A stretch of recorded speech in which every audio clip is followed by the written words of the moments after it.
Hi, I'm Cory Doctorow, and I'm going to speak to you today about how we got here, how technology ended up in its current configuration, and what that has to do with the digital rights movement, with people like me who spent a couple of decades talking about the ethical and social dimension of the technological choices that we make, what we build, what we design, what we maintain, what we deploy.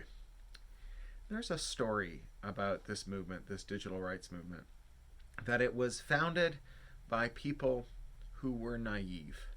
That those people saw the technology, were excited by it, and concluded that all that remained to make the world a better place was to increase access to technology, to make sure that everything was wired up and everyone was wired up and everyone was using the technology. And then it would just be great. And I think that story of the techno-optimist is a myth.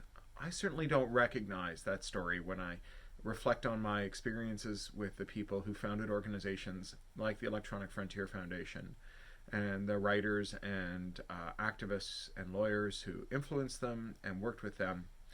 Instead, when I look at their careers, and I guess now at my own, because I've been at this now for nearly 2 decades, what I see is this belief that has 2 parts, 2, if not contradictory parts, then at least not complementary either. The first part is that excitement about technology, that optimism about technology, that feeling that if we get technology right, it can be an incredible force for human liberation, for the increasing of human thriving, for letting people work together to do amazing things. But the other side of it, and the part that's missing from the myth of the blind techno-optimist, is the fear that anyone who's used technology long enough should feel when they contemplate how that technology might be pressed into service to take away human agency, to corral people into decisions that benefit the technology's designers or its owners or its masters at the expense of the people who increasingly have to use it. In other words, to be a digital rights activist is to be animated by the great joy and exuberance at the thought of what technology can do, and the stark terror at the thought of what technology might do. And, I think that this is reflected in the history of people who built our current technology, the reasons that they got involved. It's maybe hard to remember in these days of Facebook and Google and Apple's share prices skyrocketing even during a pandemic. But there was a time when becoming a technologist was not a thing you did because you dreamt of riches. My father was a programmer. He was a programmer so long ago that his degree wasn't in computer science. It was in applied mathematics, which is what they called computer science before it was computer science. And when you graduated with an applied mathematics job, you got to go and do unglamorous work like helping insurance companies manage large databases, or working on the systems used by national weather forecasting systems.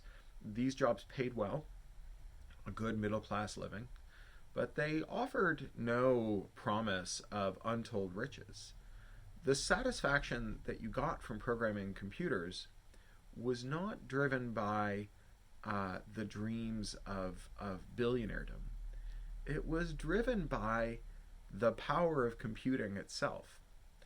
And if you think about how programming starts, how we come to computers, you can really understand that.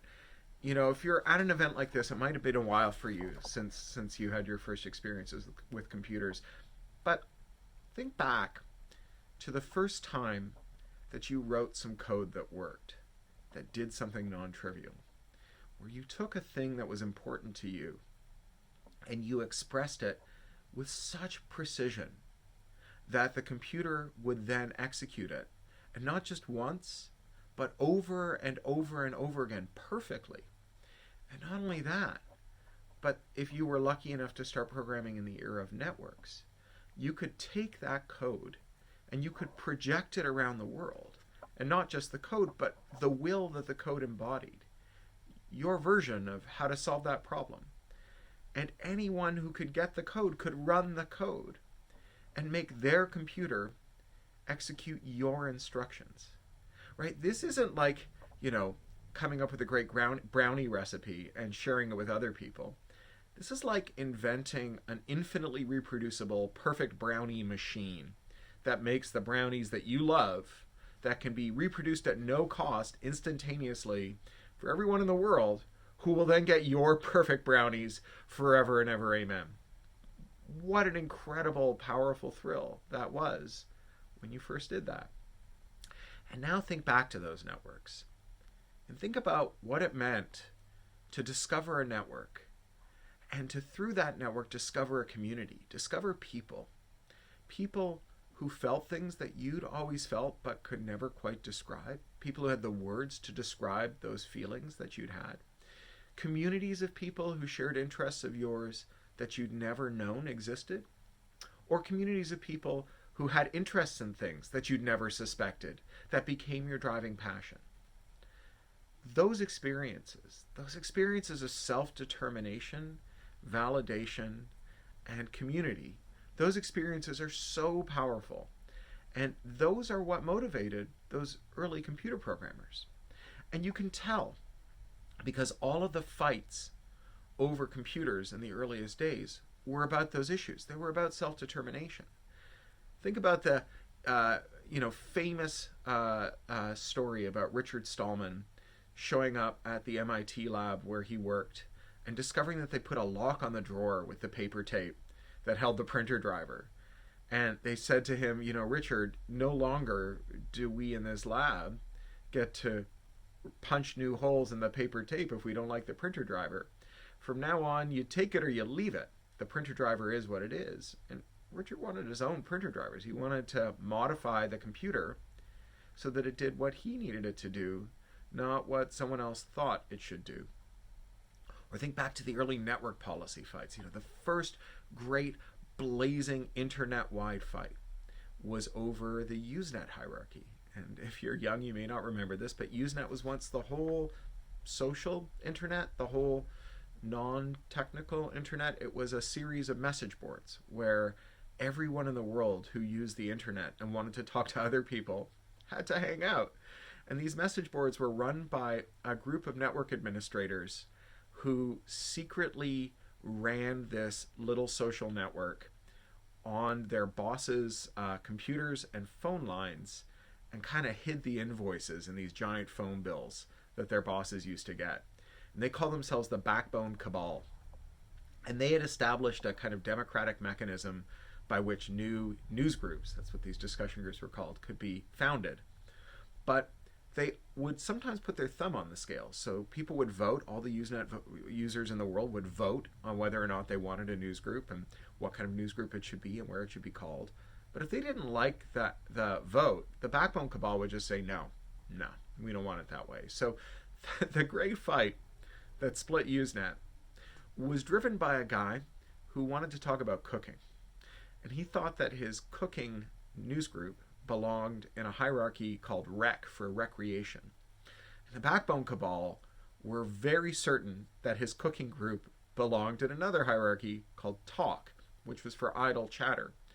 So offended was he by being told that his passion for cooking was idle chatter and not a form of legitimate recreation, that he and some friends founded an entire parallel infrastructure for Usenet called the Alt Hierarchy that was an alternative to the Backbone Cabal. And the first alt group was Alt Gourmand, where he could talk about cooking under the banner that he thought made sense for it, right? Self-determination was right at the center of those early network fights.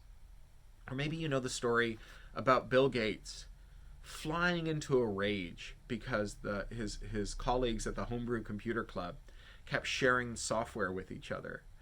And he sent them this poison pen letter, this infamous letter to the Homebrew Computer Club, decrying the practice and explaining that from now on, the way that computers should work is you should treat other people's code as sacrosanct. Specifically, you should treat the DOS program he was working on as sacrosanct. And the fight that kicked off, a fight that's still blazing today, is all about the contradictions and the contrasts in self-determination. Does the programmer get to decide what happens with the code, or does the person who runs the code get to decide what happens with the code? Self-determination has been at the heart of every one of our big policy fights about the internet, and that is no different today.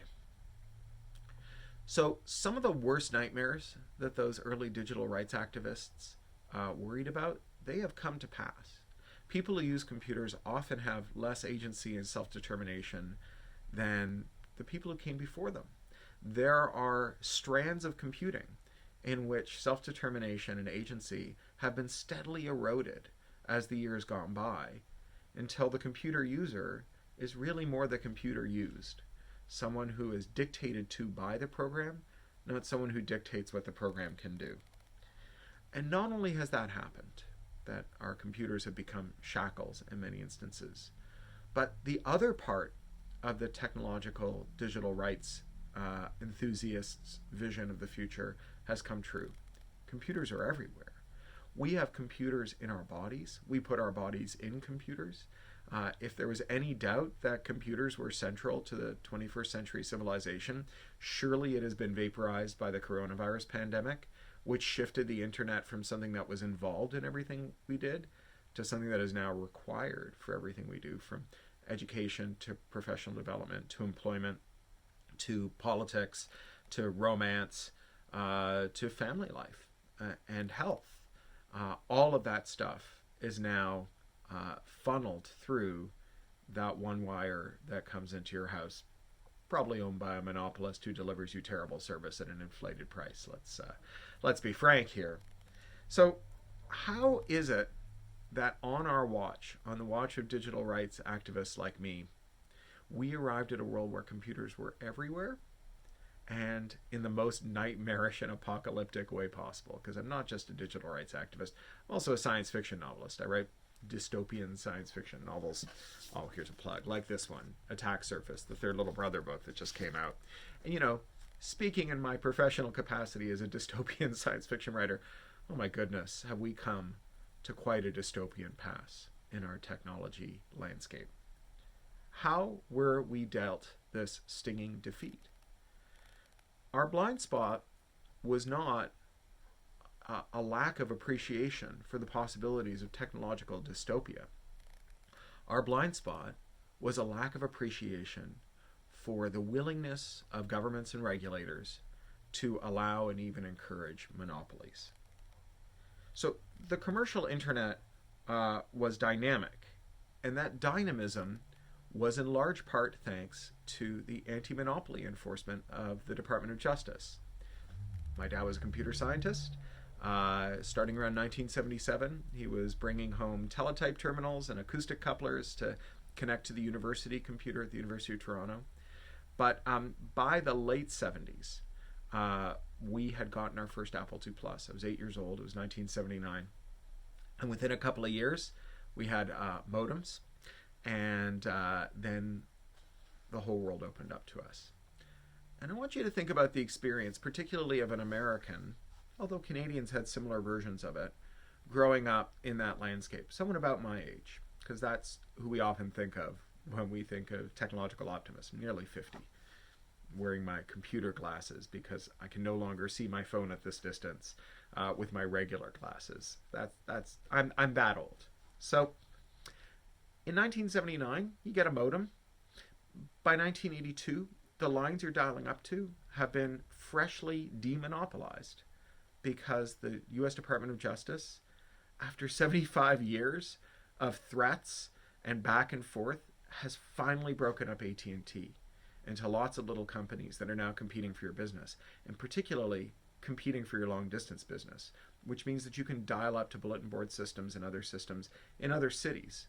So now you've got this dynamic world that's opened up in front of you because of anti-monopoly enforcement. A couple of years later, along comes the PC, the IBM Pc. Now, IBM was never broken up by the DOJ, but not for lack of trying. For 12 years, IBM was under very active DOJ investigation and enforcement So active that for every one of those 12 years, IBM outspent the entire Department of Justice legal department for their enforcement on antitrust. So that's a pretty long haul that IBM had to go through. And so IBM, when it made its first PC, they did not want to make their own operating system because they thought that if they did, that the DOJ would show up and say, it looks like you're creating another one of those vertical monopolies. We spent 12 years dragging you up and down, a length of gravel road by your ankles over. Why don't we come back over to your boardroom and start investigating you again? That's the last thing IBM wanted.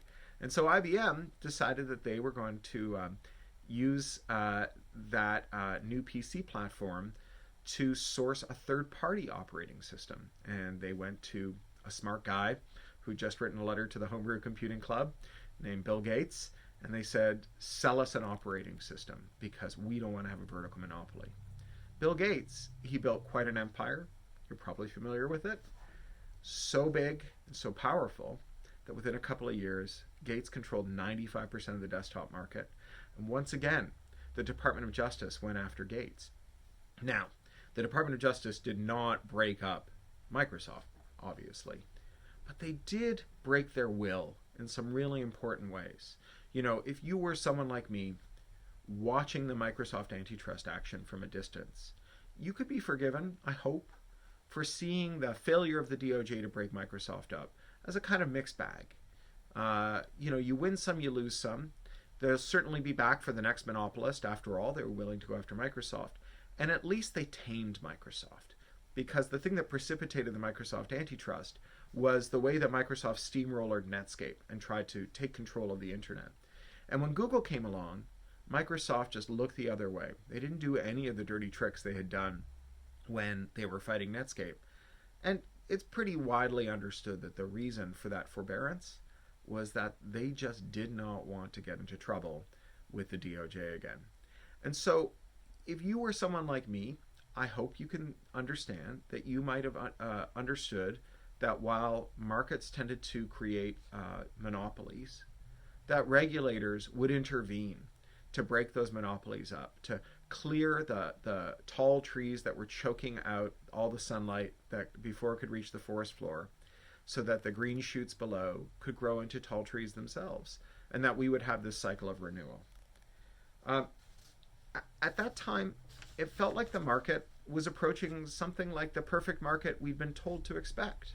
A market where you could make a new product at a very low cost, where you could reach all potential customers for that new product over the internet, people all over the world, and where they could switch from whatever product they were using to yours at a very low cost. If they were locked into someone else's file format, you just made a program that converted the old files to a new one.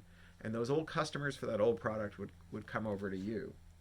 So it was a time when it seemed like maybe the best products would come from the best companies, and those companies would become rich by making good stuff that people loved, and that over time, new companies would come along, make new things that people loved, and dethrone them. What we didn't realize at that time was that anti-monopoly law had been gut shot by Ronald Reagan, and that this was its last staggering fight as it bled out, and that over the 40 years that followed, antitrust law would lie dead on the floor, stinking like a fish, while monopolies formed and grew. Okay, I'm going to pause this video and come back. I have to jump on a work meeting. It's one of the cool things about doing these conference talks, but I'll be right back, possibly from a slightly different angle if I kick my tripod. I'm back. So let's talk about Ronald Reagan. When Ronald Reagan took office, he was greatly influenced by a radical jurist, someone who had some pretty weird ideas about antitrust law, who ended up having a very profound effect on the whole world. So a guy named Robert Bork, and Bork was known mostly in those days as a Nixonite criminal. He'd been Nixon's Solicitor General and had overseen much of the most blatantly illegal activity in the last days of the Nixon regime. And his reputation was so poor that when Reagan put him up to be a Supreme Court judge, the Senate declined to confirm him. You may have heard the expression "to be borked." It means to have your past bad deeds catch up with you, and it refers to that disastrous confirmation hearing. And Robert Bork was a kind of court sorcerer to Reagan and his acolytes. And his one big idea was that anti-monopoly law had been misenforced since the New Deal, since the 30s. That if you actually read the anti-monopoly statutes, if you read their legislative history of the Sherman Act and the Clayton Act, and you squinted really hard at them, what you would find is that Congress's intent in passing them was not to outlaw monopolies per se, but rather to make it unlawful to operate a harmful monopoly, a monopoly that created consumer harm. That unless you could show that in the wake of a monopolistic action, that prices would go up for consumers in the short term, that Congress should just exercise forbearance, should allow monopolies to form using the traditional systems for creating monopolies, which are mergers between major competitors, acquisitions of small companies before they can grow to become competitors, and the creation of vertical monopolies, where, for example, the rail companies might also run the freight companies, so that you couldn't start a freight company to compete with them because you would have to buy services from the rail company that also owned your competitor.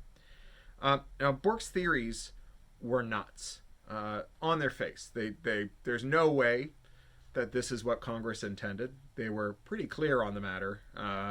It's also just a ridiculous idea because it presumes that the only reason to worry about monopolies is not that they amass power over their regulators or crush competition or make their workers and suppliers' lives miserable, but rather because prices might go up. And there are obviously better reasons to not like a monopoly. But his ideas, as weird as they were incredibly popular with rich people who saw in those ideas a kind of hall pass that would allow them to evade the systems for wealth acquisition and wealth concentration that had been in place since the New Deal, right? Before the New Deal, monopolies were commonplace, and a few people got very, very rich and did very, very bad things to everyone else. And then the New Deal came in, and we had 35, 40 years of pretty vigorous antitrust enforcement. So these rich people who saw in Bork's theories the opportunity to recreate the Gilded Age, to become modern robber barons, they poured money into his project. There were and are things like annual summer junkets where the federal judges are flown down, all expenses paid, to see workshops about the consumer harm theory. There are think tanks that do nothing but turn out papers about consumer harm and file amicus briefs in important cases.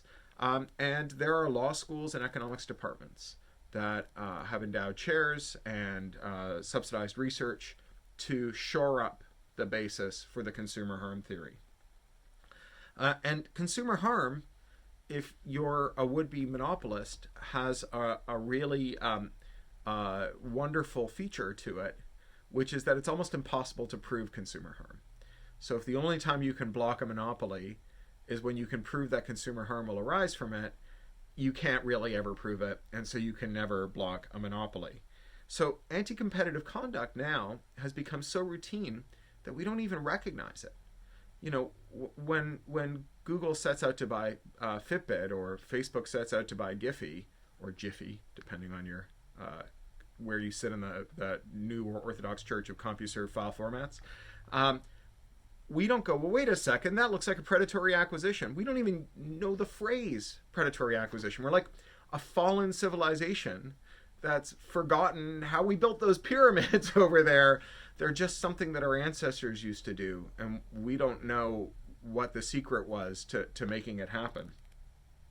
And when we look at tech monopolies, the story that the monopolists tell about why they have monopolies leans very hard on some exotic theories of monopolization, primarily something called network effects, which is the idea that if you have one fax machine, it's not very valuable, but two fax machines are more valuable because now two people can communicate with each other, and then three, and then four, and then five. And eventually, everybody wants to get a fax machine because everybody has a fax machine. And the version of that on computers is that, like, if everyone is using Microsoft Office, then everyone will go out and buy a copy of Microsoft Office so they can exchange documents with them. Or if everyone's on Facebook, then everyone will join Facebook to talk to everyone who's on Facebook. But a closer look at how the tech monopolists grew doesn't show much evidence of network effects. What it really shows is just Moneyball. Companies with deep pockets spending to maintain their dominance, and a dominance that they maintain not by making the things that people love, but by buying the things that people love or snuffing out the things that people love so people have nowhere else to go. My favorite poster child for this is Google. Right? Google is a company with a lot of products, but it only made 1.5 of them. It made the search tool. We can all agree that is a very good search tool. And they made a pretty good Hotmail clone. Everything else that they've made, Orkut and Wave and Reader and whatever, Sidewalk Labs, failed. And everything that they did that succeeded, their ad tech stack, Maps, all of their mobile apps and so on, they bought. Those are companies that they bought. So they're winning not by being the best. They're winning by buying the best. And it's a flywheel, because the more of the best companies they buy, the more money they have to buy up good companies, which means that you can never see an effective competitor. And when you think of it that way, maybe it's a little easier to understand why the DOJ has finally decided to think about antitrust in the context of Google. Now, network effects are real. They do occur. But when it comes to technology, network effects have a slightly different character to how they do in traditional sort of physical disciplines. Think of the network effects and the natural monopolies that arise from, say, rail. Right? Once there's one set of rails, it's hard to imagine it being economical to create another set of rails. And so when the railways kicked off, very quickly these natural monopolies formed, which is one of the reasons that the rail industry, first of all, created the rail barons, and second of all, attracted so much regulation. But with tech, there's something else that happens when a natural monopoly forms, which is interoperability. The ability to take that natural monopoly and unseat it by making things that connect to it. The best example for this is AT&T, which used to be called the Bell system. The Bell system was the whole network of telephony wires, plus the switching centers, plus the equipment that was made to plug into it, and the R&D and so on. It was a big old system made up of a bunch of companies all under common ownership. And the Bell system had a powerful network effect, obviously. Right? If you wanted to call someone on the phone, you had to use the phone network that they were subscribed to. Otherwise, you couldn't call them on the phone. So whoever had the biggest phone network would just keep on growing. But the ability for new competitors to connect things to the Bell system fundamentally made a difference between, say, the Bell system and the rail barons. So the Bell system originally secured from the US government the power to block people from creating interoperable devices that plugged into its system. The Bell system was considered part of America's national safety apparatus. And they argued that if you connected anything to the Bell system without their permission, that you endangered the Bell system and therefore endangered the nation. And so as a matter of public policy, the US government would intervene to prevent third parties from making interoperable equipment to plug into the Bell network. And this, like many monopolistic practices, finally reached a breaking point when Bell's monopolistic conduct became so odious that the regulators just wouldn't tolerate it anymore. And in this case, the first crack in the dam was a company called Hushaphone. And Hushaphone made these plastic cups that fit over the end of your telephone receiver. And you could talk into them, and other people couldn't read your lips. So it was a privacy technology. And Apple argued that by making Bakelite cones that fit over the receiver of a telephone, that the Hushaphone company was endangering the integrity of the Bell system and could leave America helpless. And the regulator just threw this out. They said, guys, you just pushed it too far. And then Bell lost the right to stop people from mechanically coupling stuff to its system. And then there was another case over a thing called Carter phone. This was basically a walkie-talkie you could plug into your phone receiver. And it was for ranch hands. You could plug the walkie-talkie base into the phone receiver at the farmhouse. You could go out on the range. And when you got a phone call, you could answer it on the walkie-talkie. Early cordless phone. And Bell argued that the electrical coupling of the Carter phone to the Bell system endangered the Bell system as well. Had that tossed out. And once Bell lost the ability to decide who could connect to their network, what equipment could be connected to the network, the walled garden that they had, the network effect they had, was flipped on its head. Because all of those Bell phones that had been sold for 50 years, that all had a standard design and a standard mouthpiece and a standard earpiece, all of those wall jacks that had a standard jack size, the RJ11 jack, all of those components that had been standardized by the monopolist were an opportunity for third parties to come in and make interoperable products, because you knew, as the Hushaphone company, that your Hushaphone would fit every phone in the country, because every phone in the country was made by Western Digital, Bell's telephony division, their equipment division. And so this was a really powerful reversal. And it's one of the things that substantially weakened Bell and paved the way for the breakups, because they were deprived of some of the monopoly rents that they had that they could use to influence policy. And as a result, their monopolies were eroded. Now, in the case of computers, we see this far more vividly, this dynamic play out. There was a time in the enterprise when Apple was being squeezed out altogether by Microsoft's intransigence on updating the Microsoft Office suite for the Mac. If you ran an office full of PCs running Windows, and your designer ran a Mac so that they could do graphics processes, that designer probably couldn't open and read the Word and Excel files that their colleagues on the Windows machines were creating, because the versions of Word and Excel that Microsoft maintained for the Mac were so bad. It was often the case that just opening that file and saving it again would corrupt it so that no one else could read it, maybe not even you. I was a network administrator in those days, and I remember them vividly.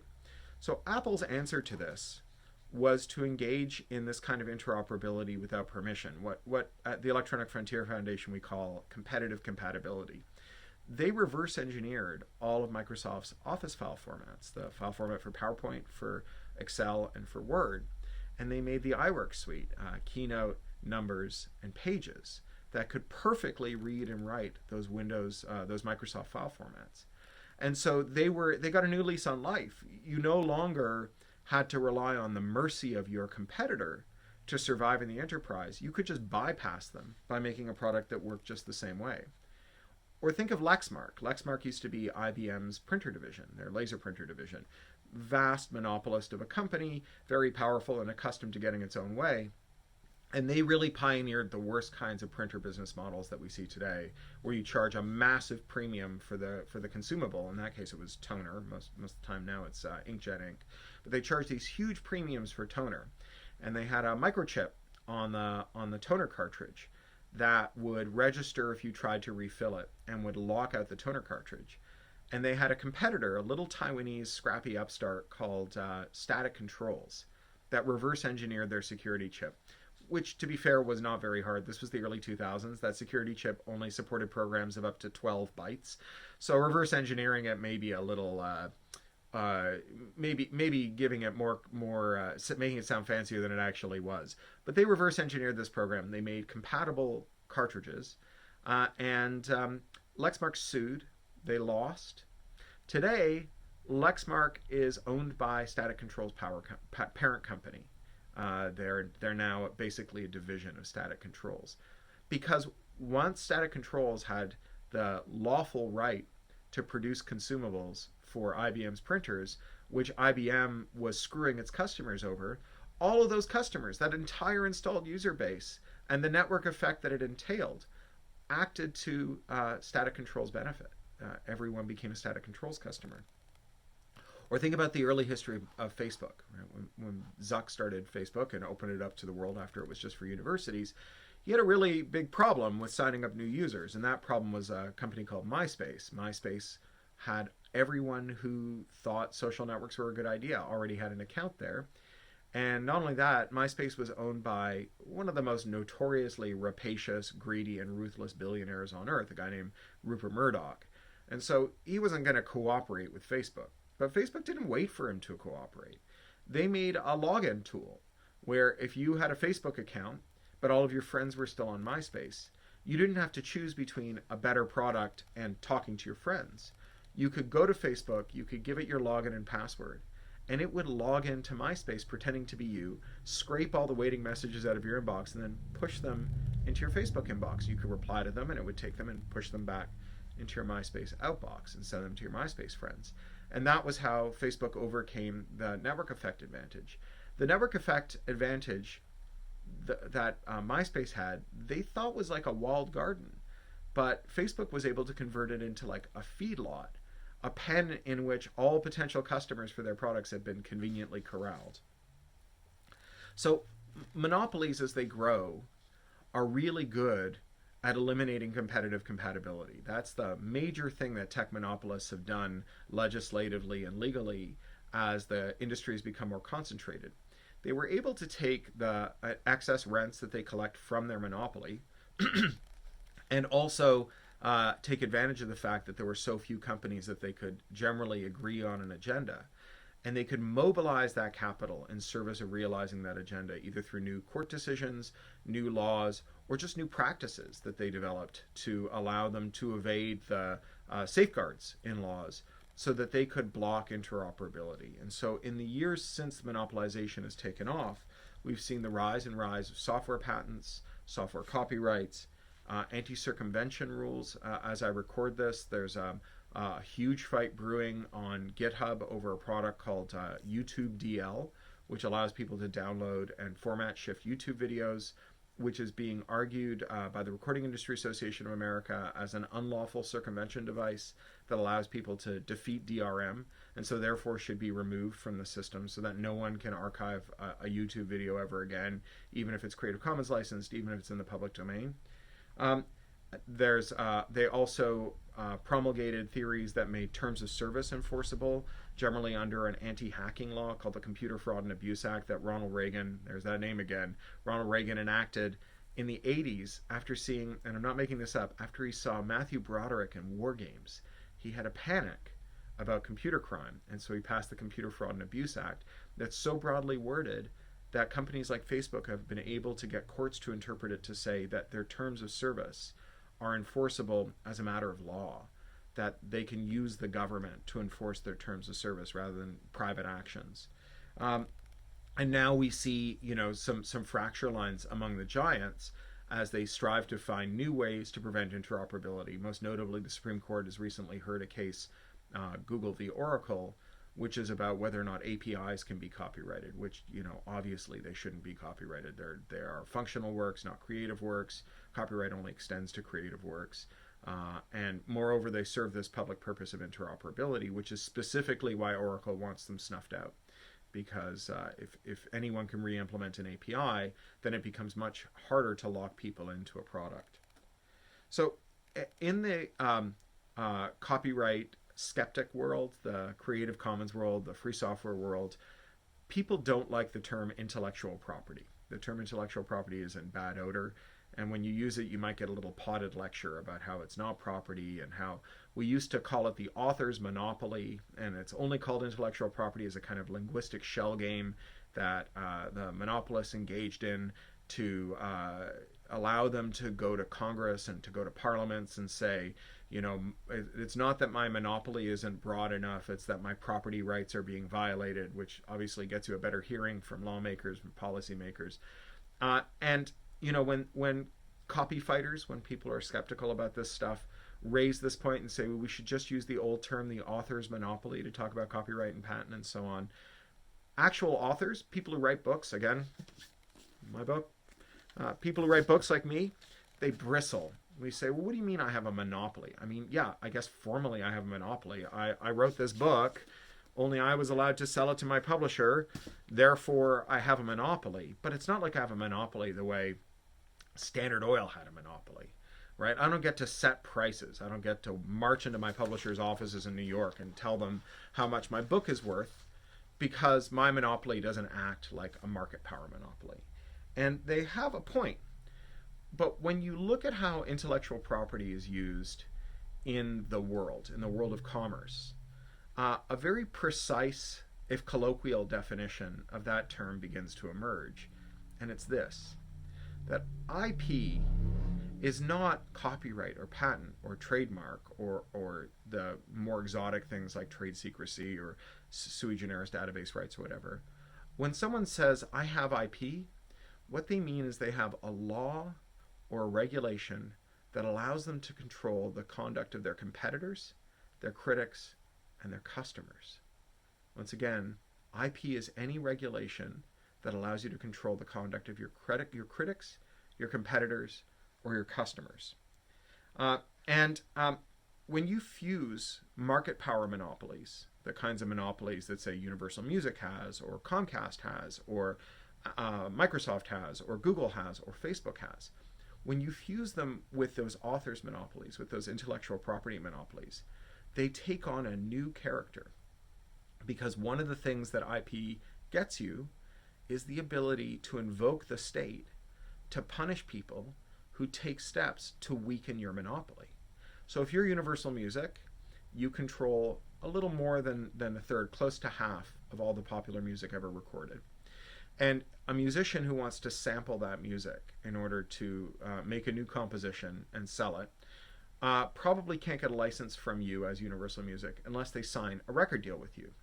And when they sign a record deal with you, they sign away all of those authors' monopolies, all those IP rights.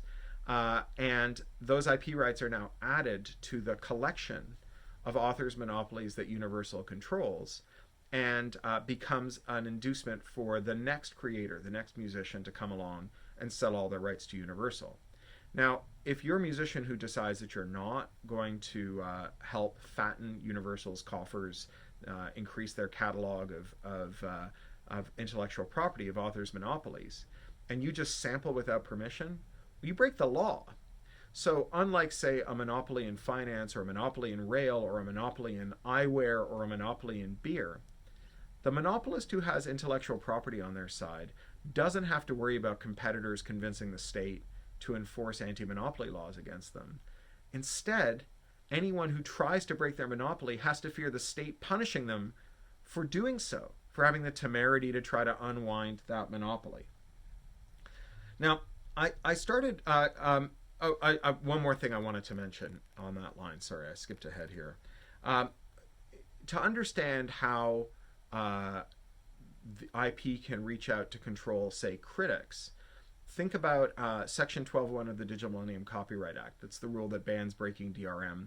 There's a Canadian equivalent in Bill C-35. There's a Australian equivalent through the U.S.-Australian Free Trade Agreement.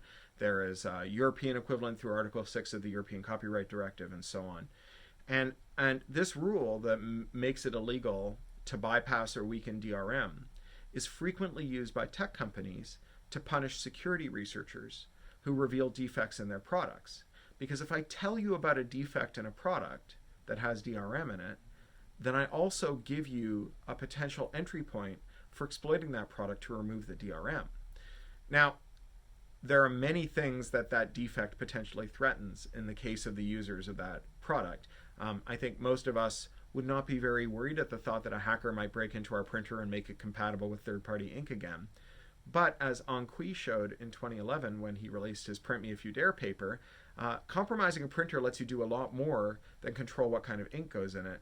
Anqui's proof of concept code allowed him to print a poison document, reflash an HP printer, and then examine every print job for credit card numbers and social security numbers that it would tunnel through the corporate firewall, open a reverse shell, and send to him so that he could spy on all the documents being run off that printer. He did more than that. That was just kind of the top of the stack of bad things his malware, proof of concept malware, did. So that's of great concern. If you have an HP printer, you should worry about that. But once you have the DRM in there, if you have to bypass the DRM to prove that this vulnerability exists, then disclosing the existence of the vulnerability becomes something you can only do with the forbearance of the company. The company gets to decide who gets to warn its customers about defects in its products and how and when. And that's bad news for customers. And it's not just these exotic anti-circumvention rules. Goldman Sachs, the giant finance company, they released a free font based on their logo called Goldman Sans. And it's a free font. They give it away. But it does come with a license agreement. And in that license agreement, you promise that you will never use that font to criticize Goldman Sachs. In other words, Goldman Sachs doesn't need IP to protect its font from being copied. It needs IP to reach into your home and tell you what you may not say. And the fact that it comes with a copyrighted work is incidental to whether or not there's any copying taking place. So I started by saying that the early internet boosters were not blind to the perils of technology. But maybe some of them were, just a little. After all, once all the money started sloshing around in the PC bubble and then the first web bubble and so on, if you could convince yourself that tech was an unchecked force for good, maybe you could get some of that money for yourself. The myth of two guys in a garage who could topple a billion-dollar giant and become billionaires themselves, that myth fueled a lot of techies' imaginations and sidelined a lot of their consciences. But those days are behind us. Venture capitalists, they describe the lines of business that the tech monopolists are in, and even the adjacent businesses that are next to the businesses that they're in. They call them the kill zone. These are companies that realize year-on-year double-digit growth and billions of dollars in profits, but no venture capitalist will invest in a company that competes with them directly because they understand that the layout of the market is such that you cannot ever really compete with one of those companies. The best you can hope for is to be bought out by them if they decide to do that rather than just crushing you the way that Microsoft crushed Netscape. And so instead of techies going to work dreaming of someday becoming billionaires who topple their bosses and get to sit in the boss's chair, now they go to work dreaming of having a well-funded retirement, having free kombucha on tap in the mini kitchen, maybe getting a free massage every Wednesday. And liberated from the fear of losing their customers to competitors, the tech giants have pivoted to manipulating, locking in, and abusing their users. The workers who write the code to lock in those users, they're techies. They're techies who discovered their passion for the field when they felt the thrill of self-determination through code and networks. And now they spend every hour that God sends making sure that no one else ever feels that thrill. And I think that this is a really important fracture line. In the last couple of years, we've seen a rise in consciousness among tech workers. First, it was 2018 when 20,000 Googlers walked off the job to protest corruption within the company, sheltering sexual harassers, prohibiting workers from speaking out and suing over a hostile work environment. But then we saw the rise of things like Tech Won't Build It, the Tech Solidarity Movement, No Tech for ICE, and so on. We are seeing a new generation, potentially, of Oppenheimers in the tech industry. Now, you may know J. Robert Oppenheimer was a brilliant physicist and a brilliant manager who was tapped to run the Los Alamos project. And there were lots of brilliant physicists and lots of brilliant managers, but there weren't many brilliant physicists who were also brilliant managers out there.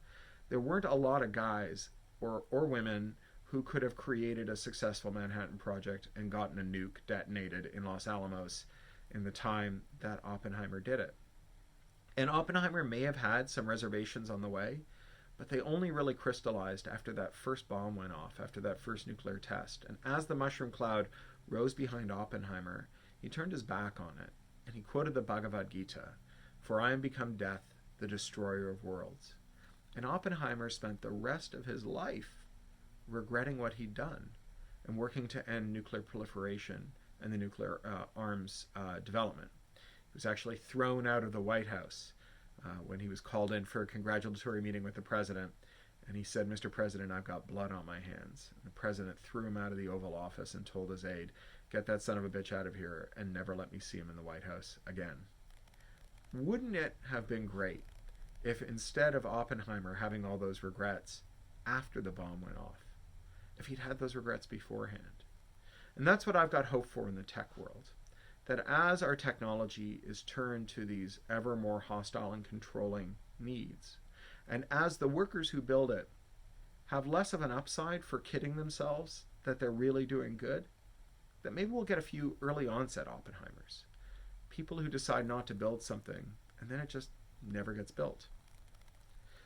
And this is a very urgent question because if you recall, I said that monopolies are bad and they're even worse when they have access to authors' monopolies, when there's IP inside of them.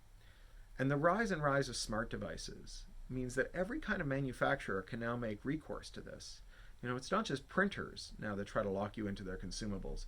There's toaster ovens that do it. There's cars that try to lock you into their mechanics. That's what the whole right to repair movement is about. Monsanto and John Deere have a deal where the telemetry that your tractor generates as you drive it around your own field is only available to you in a package with Monsanto seed that will help you broadcast the seed accurately. Monsanto obviously is now called Bayer. You may have heard that if you're not paying for the product, you're the product. With a monopoly, it doesn't matter if you're paying for the product. It's not like those John Deere tractors are free. Farmers spend 6 figures for their tractors, and they're still the product. They're still having their agency taken away.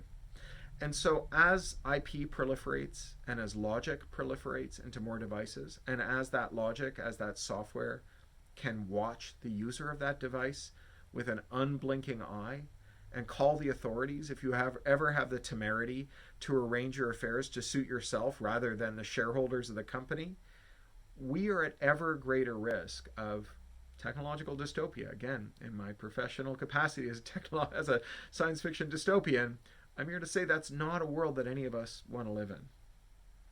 So I want to close by quoting the work of my friend and colleague, James Boyle. He's a copyright scholar at the Duke University in North Carolina. And Jamie has this thing he talks about, which is the rise of the term ecology and how it transformed a bunch of issues into a movement. Because before the term ecology came along, some people cared about owls or the ozone layer, and maybe they thought of each other as being, you know, allies or at least not enemies. But they didn't think that they were fighting the same fight. The term ecology took 1,000 issues and turned it into one movement with 1,000 ways to get involved. And today there are people being harmed by monopolies in every sector. We have accountancy monopolies, we have beer monopolies, we have eyewear monopolies, we have professional wrestling monopolies, we have finance monopolies, we have shipping and logistics monopolies. Every industry has collapsed into just a handful of firms. 5 giant publishers, 4 giant studios, 3 giant record labels, 2 giant beer companies, 1 eyewear company. And all of those people who rely on those industries in some way are experiencing harm at their hands, their workers and their customers, because monopolies are not good for anyone. You know, it was the monopoly power that Boeing held that allowed it to convince the US regulators to self-certify the firmware on the Boeing 737 MAX and kill people, lots and lots of people. It was the monopoly that the market concentration in the pharma industry that allowed the Sackler family to convince the regulator to allow their pharmaceutical company, Purdue, to make OxyContin and sell it like candy and kickstart the opioid epidemic that has now killed 200,000 Americans and counting, more than died in the Vietnam War. And so there are people all over who are angry about monopolies. And what they don't know is that they're angry about monopolies. They think they're angry about opioids, or wrestling, or eyewear, or beer, or agriculture, or poultry, or beef packing. But all of these things, they're the same movement. It's a movement for pluralism, for self-determination, for agency, for the right to live your life to benefit yourself and not the shareholders of a small number of companies that own everything that you interact with. And that's why I've got hope. Because while it may be that tech users or even technologists on our own can't change the monopoly structure of the tech industry, if we work in solidarity with all the people who are upset about their own monopolies that are distorting their own industries and harming their lives, we can together make a seismic shift in the world. Thank you.